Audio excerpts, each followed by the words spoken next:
took some time. It did.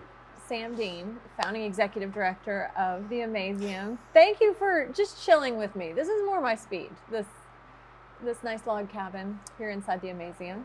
You know, when we were building the Amazeum, people didn't want to leave. People told us they want to remember what the past looked like. Mm-hmm. And I think they had it right. I love having a little porch to relax, have conversations like this with you. This is a great place to chat. We were watching the kids create the rainbow arch, and those kind of things sometimes aren't instant. They take time, but they showed perseverance, and that's something you teach a lot here at the Amazeum. Yeah, in fact, that's, you know, the best time that you're learning is when you're kind of stumped at first. Mm-hmm. If you can figure something out right away, you probably haven't learned a whole lot. You probably already know how to do it. And I think the end was a great example. You watched these moments where kids were having to figure this out, and then it didn't work quite right. And so then you've got to troubleshoot and spend time, and you've got to persevere. You got to have some grit, because the kids could have walked away at any moment, and they stuck through it. And boy, the look on their faces at the end, oh my gosh. I mean, you could just feel that energy and that joy when they finally got it to rainbow up. Such a transferable skill set, especially in Bentonville and Northwest Arkansas. We have such a entrepreneurial ecosystem. You have to know how to persevere. Businesses aren't built overnight, you know, so it's a great skill to teach your kids in such a fun environment. Yeah, I mean, learning how to figure it out and not give up. I feel like that's entrepreneurship 101. Mm-hmm. You got to figure it out for yourself, find people to help you, like find a Kobe to help you, and then make sure you stick through to the end.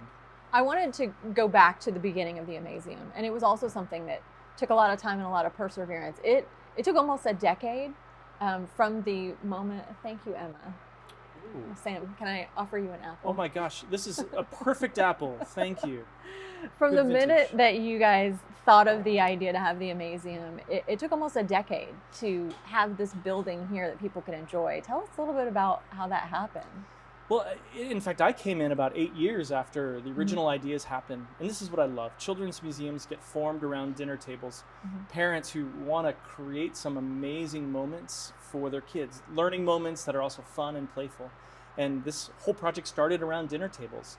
And it took a board of directors. It took a group of volunteers who, at every moment where they could have given up, just like with the Nickelodeon end that we had, they persevered. They held events. They raised funds. They got their 501c3. They did all these milestones, and then eventually hired a team. And I was fortunate to be the first executive director to come on board to kind of take the reins and work with the community and with the board to turn this set of plans, what we had was about 20 pages of drawings, into what you see around us today.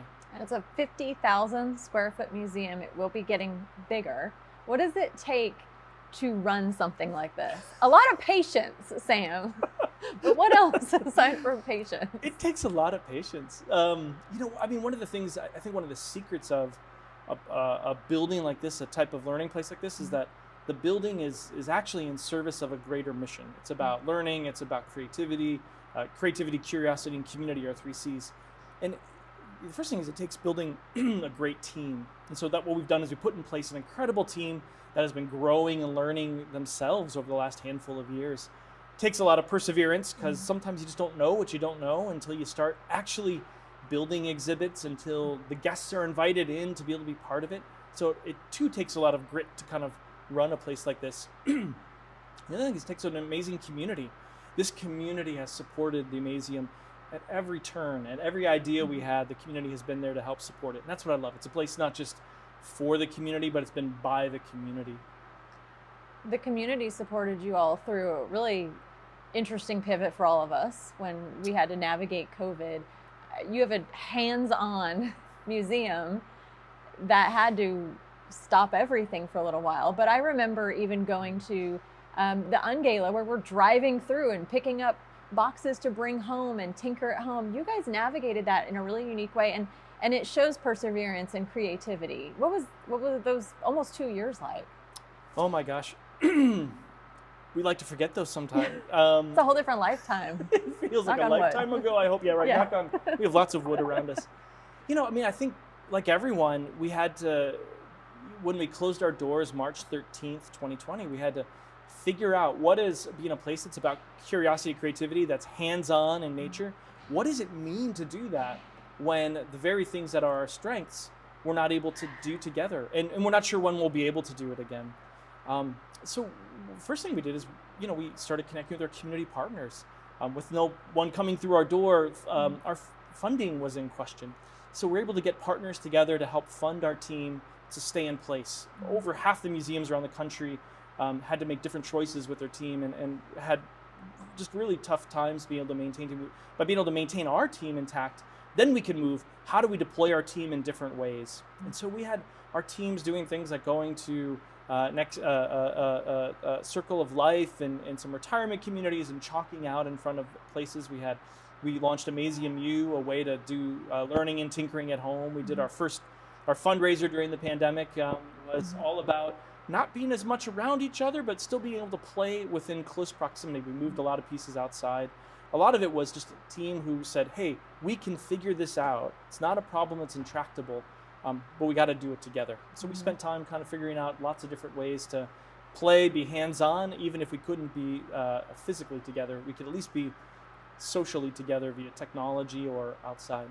Something I think that's really neat and unique about the Amazeum that maybe not everyone notices is y'all just put your hands out and give the whole community a big hug. You have priceless nights for people that maybe financially can't always visit the Amazeum, and you have sensory-friendly days and nights for people that maybe need to experience the Amazeum in a different way. Tell us about those and how you plan to even maybe expand those in the coming years. Yeah, I mean, I think you hit it right in the head. We can't be about community if we're not for all the community. And so for us, it's a journey of learning. It's a journey of just listening to different, we talk often about community as a singular thing, but we know it's not. It's a collection of communities, and each have their own needs and wants and desires. And financial access is one, so like priceless nights, or the thousands of passes we give away for Amazeum for All are one mechanism. Having bilingual signage is another one, and sometimes trilingual materials. We know language barriers can be another one. Sure. So we're going to continue having listening sessions with communities of all different types and backgrounds here, and making sure that we're both accessible and welcoming to all. Now, it also means we need to age up a little bit. So we're going to look at different audiences, like working more with teens and adults. In fact, as the museum is looking to make its changes, the space may change and reflect some of experiences for teens and adults getting kind of dirty with their hands in a shop environment or in an exhibit hall. As an adult, I will say that the adult nights here are fantastic. It's super fun to get a babysitter and stay at home and come explore the Amazeum with your husband or spouse or good friends. So that's something I hope you keep, because we enjoy those. So you are, I don't want to say you're growing up, because it's not fun to grow up. The Amazeum is growing just bigger, expanding. Tell us a little bit about some of that. Yeah, Tom Waits, I don't want to grow up. No, right? We don't want to grow up. We don't, because play is how we want to learn through our lives. But we know that more people need more opportunities to play. So the Amazeum, we need more space. So we're going to be looking to expand, and we're looking to bring a community-based maker space as part of it. We know teens and adults have incredible capacity to be able to imagine ideas. And now we want to be able to put the tools and the mentorship in hands to be able to make those ideas come to life. We know we want to do more science and technology-rich experiences, more STEM-rich experiences. So we'll be increasing galleries. In our work with teachers, we need more classroom space so that we can work with kids and adults at the same time. As it is now, we end up having to choose which audience we're working with on a given day based on the space that we have. What is, just to end this, if kids have never been here, or if they have, what's Sam's pick for the best thing to do within the Amazeum? I know it's hard, but if you said you have to come here and do my favorite thing, what's your favorite thing? So I am horrible at this pick your favorite thing game. So I'm going to try, because what you need to do is come and explore and be ready to come back. I think if you have an extra set of clothes, you should definitely go into the water area. You're going to get a little wet, but it's going to be worth it. And if you're over 7, go into our tinkering hub, because we're going to put tools in your hand. We're going to introduce you to some explorations that you probably haven't seen before. And it's going to inspire you to then try some things at home. The water is my favorite too. It's the best. Yeah. Once you know that if you got kids, Yep. bring some extra clothes and you're good to go. Let them run around outside afterwards. They'll dry. They'll be fine. All right, Sam, I'm going to sit here and enjoy this delicious red apple and enjoy this beautiful cabin. Thank you for joining us, and thanks for letting us explore the Amazeum today. Thanks for coming out. This is fun to be able to play with you and Team Amazeum today. Yes, and Downtown Bentonville Incorporated, you're one of our favorite partners to work with, so we appreciate you and can't wait to work with you in the future. Likewise. Come on back anytime.